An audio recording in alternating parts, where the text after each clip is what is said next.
Ma sœur imbue d'elle-même a abandonné ses 3 enfants, alors je les ai élevés.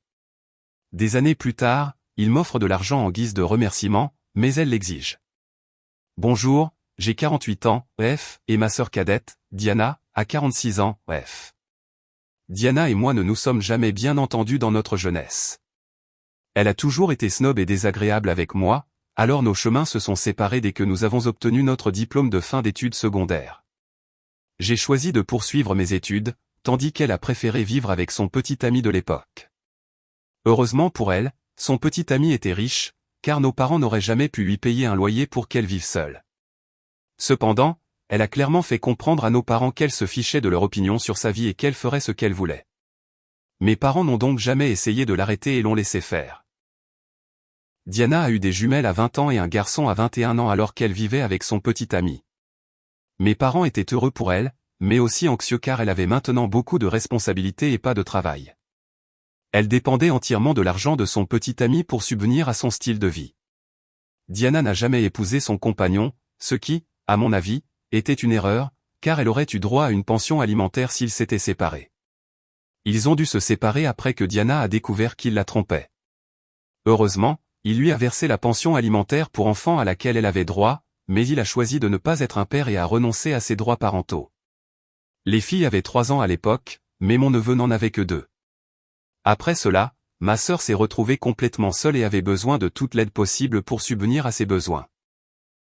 Malgré notre relation tendue, j'ai choisi de l'aider, principalement sous la pression de nos parents. À l'époque, je gagnais un salaire respectable, mais ce n'était pas suffisant pour nous faire vivre toutes les 4. Cependant, mes parents et moi donnions une petite somme d'argent chaque mois, et elle parvenait à joindre les 2 bouts. Elle a eu du mal les premiers mois car elle n'avait ni diplôme ni expérience professionnelle. Elle a dû commencer en bas de l'échelle et gravir les échelons, ce qui l'a obligée à consacrer beaucoup de temps à son travail pour progresser rapidement. Mais c'était difficile car elle devait aussi penser à ses enfants et ne pouvait pas les laisser seuls à la maison. Engager une babysitter était une possibilité, mais c'était excessivement cher, alors elle a été forcée de compter sur moi ou sur ses amis. Nos parents travaillaient aussi et contribuaient financièrement, ils ne pouvaient donc pas rester à la maison avec les enfants. J'étais dans la même situation. Elle n'avait pas d'amis qui accepteraient de garder ses enfants pendant qu'elle travaillait, car ils avaient tous leur propre vie et leur propre carrière. Par conséquent, elle était limitée à des emplois au salaire minimum qui lui permettaient d'avoir des horaires flexibles et de rentrer rapidement à la maison. Cela lui permettait d'éviter de payer une babysitter pour rester longtemps avec ses enfants, ce qui aurait été hors de prix. Cette situation a duré quelques années, et je crois que Diana a commencé à mépriser ses propres enfants car elle les voyait comme des obstacles à sa réussite. Elle disait qu'ils étaient les seules choses qui l'empêchaient d'avancer. Je lui rendais visite de temps en temps, non pas pour elle, mais pour les enfants, pour m'assurer qu'ils allaient bien. Je n'avais pas une bonne relation avec elle, mais je n'étais pas assez cruel pour laisser des enfants innocents souffrir à cause des mauvaises décisions de leur mère. Mes parents et moi prenions donc régulièrement des nouvelles des enfants. Ils se plaignaient constamment des mauvais traitements de Diana. Elle les réprimandait pour des broutilles et s'en prenait à eux simplement parce qu'ils étaient des enfants et essayaient de s'amuser. C'était une existence terrible pour eux tous, et j'espérais pouvoir les aider en les sortant de cet endroit et en les gardant avec moi, mais je ne pouvais pas, car elle était leur parente légitime et je n'avais aucune autorité légale sur eux. De plus, elle recevait une pension alimentaire de son ex et faisait de son mieux pour joindre les 2 bouts. J'étais triste pour elle, mais encore plus pour les enfants. Diana a commencé à fréquenter d'autres hommes, ce qui a considérablement aggravé les choses. Chaque fois qu'une relation échouait, elle en voulait à ses enfants. Elle était persuadée que dès que ses partenaires découvraient qu'elle était mère de 3 enfants, ils mettaient fin à leur relation. Je pense que c'était parce qu'elle ne mentionnait jamais ses enfants au début de ses relations, n'en parlant qu'après 1 mois ou 2, ce qui paraissait malhonnête. J'ai essayé de lui expliquer cela plusieurs fois, mais elle était convaincue qu'elle était rejetée parce qu'elle avait des enfants. Elle n'arrêtait pas de les narguer à ce sujet, leur rappelant comment leur père l'avait abandonnée et menaçant de les abandonner aussi s'ils ne se comportaient pas bien. Les enfants avaient peur d'elle et leur enfance a été marquée par le narcissisme de leur mère. Cela a continué pendant des années. Plusieurs fois, j'ai envisagé de prendre les enfants et de m'enfuir avec eux, mais je ne pouvais pas.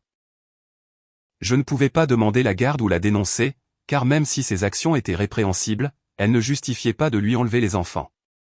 La situation est donc restée la même, et les enfants étaient simplement reconnaissants de m'avoir dans leur vie.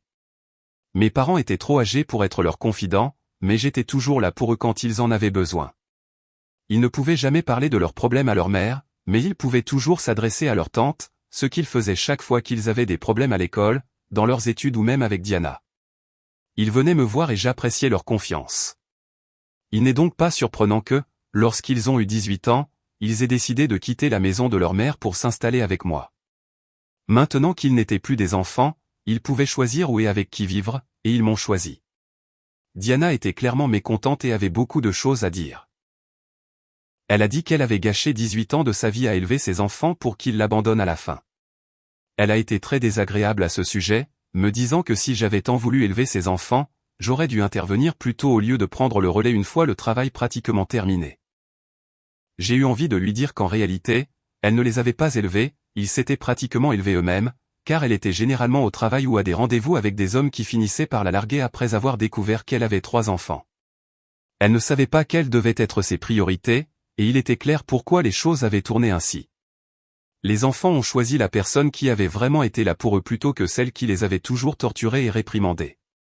Comme elle ne trouvait personne et était malheureuse dans sa vie, il était évident qu'elle ne réalisait pas qu'elle leur faisait du mal parce qu'elle souffrait elle-même. Cependant, je n'ai pas voulu remuer le couteau dans la plaie car je savais que cela devait être pénible pour elle, et c'est pourquoi elle s'en prenait à moi. Alors, je me suis tu, et c'est tout. Après cela, nous n'avons plus vraiment communiqué. Ses enfants ont choisi de la quitter et de vivre avec moi. Diana a également choisi de couper les ponts avec nous tous et de ne plus parler à personne, y compris à nos parents. C'était étrange, car il n'avait rien fait pour mériter cela. Je pense que le fait qu'il n'ait pas pris son parti contre moi lorsque mes nièces et mon neveu ont choisi de vivre avec moi l'a irrité, alors elle a aussi coupé les ponts avec eux. Cela fait 7 ans, et ils vont tous bien maintenant. Je ne sais pas ce que Diana est devenue, mais je sais que ses enfants réussissent. Mon neveu a fait des études de médecine et est maintenant pédiatre. Une de mes nièces a un diplôme en littérature et est maintenant enseignante, et sa sœur jumelle a un salon de coiffure. Je les ai tous aidés à obtenir des prêts pour leur entreprise et je les ai financés de mon mieux. Je suis très fier d'eux car ils ont parcouru un long chemin depuis leur ancien foyer. Ils vivent maintenant séparément. Ils ne sont restés avec moi que 4 ans, et même là, ce n'était pas vraiment comme s'ils vivaient avec moi, car ils étaient généralement à l'université et ne revenaient qu'occasionnellement. Je pense qu'ils ne voulaient pas retourner chez Diana, où ils ne se sentaient pas désirés. Cela fait 2 ans qu'ils ont tous déménagé, et je suis très heureuse pour eux. Je n'ai jamais rien attendu en retour pour ce que j'ai fait, car je croyais sincèrement que c'était la bonne chose à faire. Ils n'étaient que des enfants, et peu importe à quel point les choses allaient mal entre ma sœur et moi, je ne pouvais pas être insensible envers eux. J'ai toujours eu un faible pour eux, surtout que je n'ai jamais eu d'enfant ni ne me suis marié.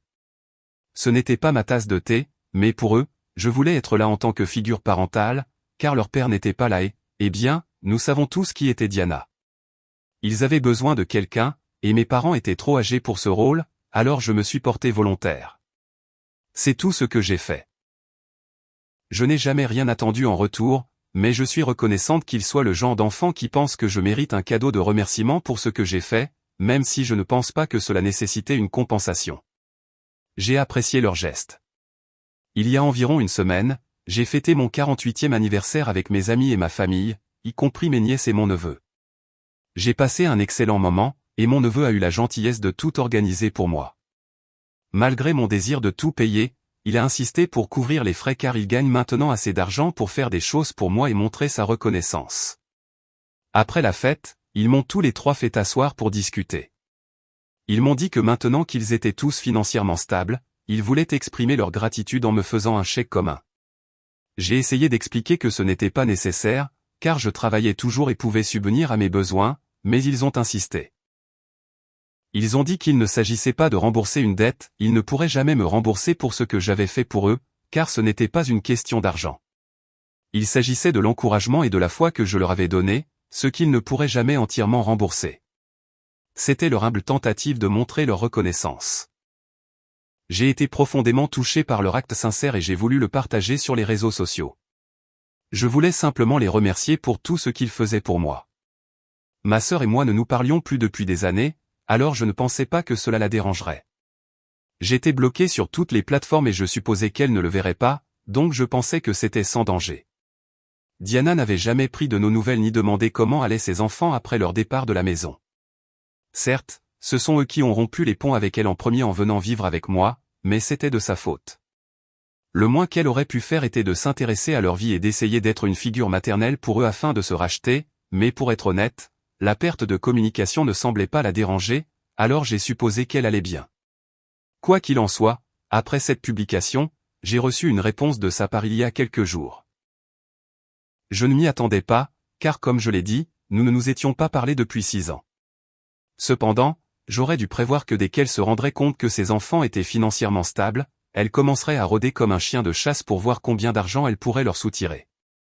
Dans sa réponse, elle disait qu'elle avait vu ma publication et voulait parler de ses enfants. Elle reconnaissait avoir fait des erreurs par le passé et ne pas avoir été une bonne mère, mais elle se sentait obligée de se donner une autre chance. Elle a affirmé qu'il lui avait beaucoup manqué au cours des 6 dernières années. Je ne sais pas à quel point cette déclaration est vraie, car si elle leur avait vraiment manqué, elle aurait pu me contacter au moins une fois. Elle m'a demandé de parler à ses enfants et d'aider à combler le fossé entre eux, car ils m'écoutent bien. Le timing était étrange, alors j'ai ignoré son message. Cependant, comme je ne répondais pas, elle m'a appelé le soir, et j'ai craqué. Elle a insisté pour que je l'aide à renouer avec ses enfants, mais j'ai refusé. J'étais tout à fait consciente qu'elle ne courait qu'après leur argent, pas parce qu'elle se souciait vraiment de leur bien-être. Si elle regrettait vraiment ce qu'elle avait fait, elle les aurait contactés directement au lieu de me parler. Elle ne pouvait pas mettre de côté sa fierté et son ego une seule seconde. Elle s'attendait toujours à ce que ses enfants la contactent, alors que c'était elle qui avait fait une erreur. C'était incroyable à quel point elle était imbue d'elle-même. Elle a essayé de discuter avec moi, arguant qu'elle ne courait pas après leur argent et que c'était offensant de ma part de le suggérer. Je lui ai assuré que je ne suggérais rien, c'était tellement évident. J'étais consterné et dégoûté par ce qu'elle faisait. Elle m'a alors accusé de tout lui avoir volé, affirmant que j'avais déjà volé ses enfants et que je volais maintenant sa richesse. Je lui ai dit que je n'avais pas besoin de l'argent et que j'hésitais au départ à accepter le chèque, mais que maintenant, j'allais tout prendre parce qu'elle ne le méritait pas. Maintenant, elle pleure sur les réseaux sociaux, racontant à tout le monde ce que j'ai dit et essayant de me faire passer pour la méchante. Certains de mes proches disent que je suis allé trop loin dans mes propos, que je suis avide et que je lui dois des excuses, ce qui est absurde. C'est pourquoi je suis ici pour demander si j'ai tort de dire à ma sœur qu'elle ne mérite pas l'argent que ses enfants ont décidé de me donner. Mise à jour. Comme certains commentaires me l'ont conseillé, j'ai raconté la situation à mes neveux et nièces. Ils m'ont dit qu'ils en avaient entendu parler par quelques proches et avaient envisagé de me parler, mais n'en avaient pas eu le temps. Cependant, après que je les ai appelés et que nous en ayons discuté, ils m'ont dit qu'ils pensaient que j'avais bien fait. Mon neveu a été très clair sur ses opinions, déclarant qu'il n'avait jamais considéré sa mère comme une figure maternelle au cours de sa vie. Il m'a toujours soutenu, car elle n'avait jamais été là pour lui, et ma nièce était d'accord. Il a toujours été le plus direct du groupe, donc il était prévisible que tout cela vienne de lui. Mes nièces étaient trop émues pour parler, mais il était très en colère et contrarié. Il a expliqué que Diana ne m'avait parlé que parce qu'elle n'avait jamais fait le strict minimum pour eux. Et ce, alors qu'elle recevait une pension alimentaire de leur père, et même là, elle les humiliait et leur faisait se sentir mal d'exister, ce qui n'était pas de leur faute.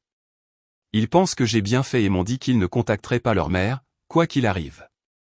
Ils pensent aussi que je devrais me défendre et expliquer ma version de l'histoire en ligne, maintenant que Diana a décidé de parler négativement de moi sur les réseaux sociaux. Ils pensent que c'est le moyen le plus efficace de faire passer le message. C'est donc ce que je vais faire.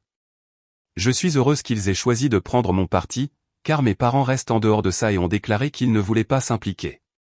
Diana ne leur a jamais parlé après que ses enfants ont coupé les ponts avec elle, ce que je trouve inhabituel. L'approche polie de mes parents face à ce problème me semble étrange, étant donné qu'ils n'ont pas communiqué avec Diana depuis 6 ans. J'ai été déçu, mais au moins, mes nièces et mon neveu me soutiennent. Beaucoup de gens m'ont demandé pourquoi je n'ai pas demandé la garde et fait retirer les enfants à Diana si je savais qu'elle était une mauvaise mère et les maltraitait. J'ai mentionné dans mon texte que, bien que ces actions fussent répréhensibles, elles ne constituaient pas de la torture, de la maltraitance ou de la négligence. Elle était constamment dure avec eux et n'était pas émotionnellement présente pour ses enfants. Donc, même si j'aurais pu demander la garde, il était très peu probable que j'obtienne les enfants. Les tribunaux encouragent généralement les familles à rester ensemble, et dans ce cas, ils avaient déjà perdu leur père. Leur père les avait abandonnés, ne leur laissant que leur mère comme parents biologiques. Naturellement, le tribunal voudrait que la famille reste unie. Je savais que si je déposais une plainte contre elle ou engageais une action en justice contre Diana, elle s'assurerait que je ne les revois jamais. Elle ferait en sorte d'emmener les enfants loin de moi. Il était déjà peu probable que j'aie pu lui enlever les enfants et obtenir la garde exclusive, cela les aurait donc mis dans une situation dangereuse. C'est pourquoi j'ai décidé de jouer la carte de la prudence en restant en contact avec eux et en étant disponible pour eux à tout moment. Je ne sais pas si c'était la bonne chose à faire à long terme, mais à l'époque, cela semblait être la seule option. Peut-être y avait-il d'autres moyens de gérer la situation, mais c'est tout ce que j'ai pu imaginer, alors j'ai fait ce que je croyais être juste. C'était difficile pour moi, et pendant des années, je me suis demandé si je devais demander la garde ou faire retirer les enfants et les placer dans un autre foyer, mais on ne sait jamais ce qui aurait pu se passer, et j'ai pensé qu'il valait mieux pour les enfants de rester avec leur mère et de garder le contact avec moi et mes parents que de risquer quoi que ce soit dans cette situation. J'espère que cela répond aux questions que la plupart des gens se posaient. Peut-être que je suis passé pour la méchante pour ce que j'ai fait, mais je m'en fiche. Je sais que les enfants se portent bien dans leur vie et j'ai fait tout ce que j'ai pu pour les garder heureux et en sécurité. J'ai toujours été là pour eux, donc je ne me sens coupable de rien. Mise à jour 2. Cela fait une semaine depuis le message de Diana, et j'ai reçu beaucoup d'appels aujourd'hui de la part de la famille et de personnes qui lui ont parlé. Ils pointaient mes erreurs et me grondaient. C'était devenu vraiment lassant et j'étais submergé de travail, c'est pourquoi je n'avais pas pu publier plus tôt. Mais aujourd'hui, j'ai décidé que j'en avais assez. Après une brève discussion avec mon neveu et mes nièces, j'ai décidé de faire enfin une publication qui partageait ma version de l'histoire, ainsi que, d'une certaine manière, la leur. Je ne pense pas que quiconque dans la famille réalisait à quel point ces enfants avaient souffert dans leur enfance, combien de railleries ils avaient dû endurer chaque jour simplement parce que Diana avait choisi de tomber enceinte tôt et de tout laisser tomber pour son petit ami de l'époque. Même après cela, elle a continué à blâmer les autres pour ses propres actions et à tenter de faire croire qu'elle faisait tout son possible pour le bien de ses enfants, mais en réalité, elle n'a jamais été présente pour eux. Puisqu'elle disait à tout le monde que je lui avais volé ses enfants et que je lui volais maintenant une fortune maintenant que ses enfants réussissaient financièrement, j'ai senti que les gens méritaient de connaître la vérité, pas seulement sa version déformée des événements dans laquelle elle était la victime plutôt que la personne qui tourmentait tout le monde. Il m'avait déjà jugé pour diverses raisons puisqu'il ne connaissait que sa version de l'histoire et sympathisait avec elle, mais en réalité, je méritais de partager ma version de l'histoire, tout comme ses enfants. Alors, j'ai tout tapé il y a quelques heures et j'ai publié le post. Jusqu'à présent, elle ne m'a rien dit, et les seuls messages que j'ai reçus proviennent de parents qui me jugeaient plus tôt. Ils ont maintenant brusquement changé de ton et essaient de s'excuser de m'avoir jugé trop vite, mais franchement, cela ne signifie rien pour moi. Je voulais simplement qu'ils connaissent la vérité. Je me fiche de ce qu'ils pensent de moi, mais il était important pour moi de dire la vérité, de partager comment Diana a traité ses enfants, c'est pourquoi ils ne sont plus en contact avec elle. Quoi qu'il en soit, maintenant que tout est terminé, je suis prête à passer à autre chose. Honnêtement, je ne veux plus rien avoir à faire avec Diana et j'étais parfaitement heureuse ces 6 dernières années quand elle ne me contactait pas. Je crois qu'on peut en dire autant pour ses enfants. Je ne comprends pas pourquoi elle a ressenti le besoin de créer autant de drames. Si elle voulait de l'argent, elle aurait pu le demander au lieu de prétendre vouloir une autre chance à la maternité. Mise à jour 3. Cela fait un jour que j'ai écrit ce post. Diana s'est peut-être réveillée aujourd'hui et a décidé de se venger de moi. Au lieu de me contacter directement, elle est devenue de plus en plus dramatique et a commencé à commenter ce post, essayant de faire croire que je mentais. Mais ça n'allait pas marcher, évidemment. Dès qu'elle a tenté de réagir, ses enfants ont commencé à commenter et à lui répondre, lui rappelant des épisodes spécifiques de leur enfance où elle avait été cruelle avec eux. Cela a duré environ 1 heure, et je ne m'en suis pas senti mal. Personne d'autre non plus, car mon neveu, mes nièces et moi-même avons tous bien profité du processus. Il l'humiliait complètement, et il n'y avait aucun moyen pour elle de s'en sortir, car chaque mensonge qu'elle essayait de dire pour me faire passer pour la méchante était découvert. Je suis contente d'avoir choisi de faire ça le week-end, sinon nous n'aurions peut-être pas pu répondre aussi rapidement. Quoi qu'il en soit, cela a duré environ 1 heure, puis elle a commencé à supprimer ses commentaires pour que personne ne puisse la prendre en flagrant délit de mensonge. Mais c'était trop tard, car beaucoup d'autres avaient déjà remarqué ce qui se passait dans la section des commentaires, et je crois qu'elle a commencé à être dénoncée pour ses actions par d'autres. Elle a commencé à effacer ses commentaires et à revenir sur tout ce qu'elle avait dit, puis elle m'a bloqué. Elle a également bloqué ses enfants. Je suppose que c'était sa façon de se rendre, et je suis contente qu'elle l'ait fait, car elle aurait perdu dans un combat contre nous. Nous avons clairement le dessus ici, moralement ou autrement. Je pensais que la suppression des commentaires marquerait la fin de notre relation, mais elle a choisi de me contacter personnellement aussi. Elle m'a envoyé un message disant qu'elle espérait que j'étais heureuse maintenant que je l'avais présentée comme le monstre et que tout le monde la détestait. C'était très ironique de sa part, car c'est exactement ce qu'elle essayait de me faire au début. Elle a commencé, et maintenant que je voulais lui rendre l'appareil, elle est incapable de l'accepter. Je ne comprends pas pourquoi les gens attaquent s'ils savent qu'ils ne peuvent pas supporter la riposte. Ne provoquez pas de drame si vous ne voulez pas être tenu responsable des conséquences. Quoi qu'il en soit, j'ai ignoré ce message, et c'est ce que nous allons tous faire pour le reste de nos vies, car elle ne vaut plus notre attention. Elle l'a prouvé. Merci de m'avoir écouté. Si vous n'êtes pas encore abonné, veuillez le faire et activer la cloche de notification pour rester au courant d'autres histoires choquantes de la vie réelle qui se passent autour de vous.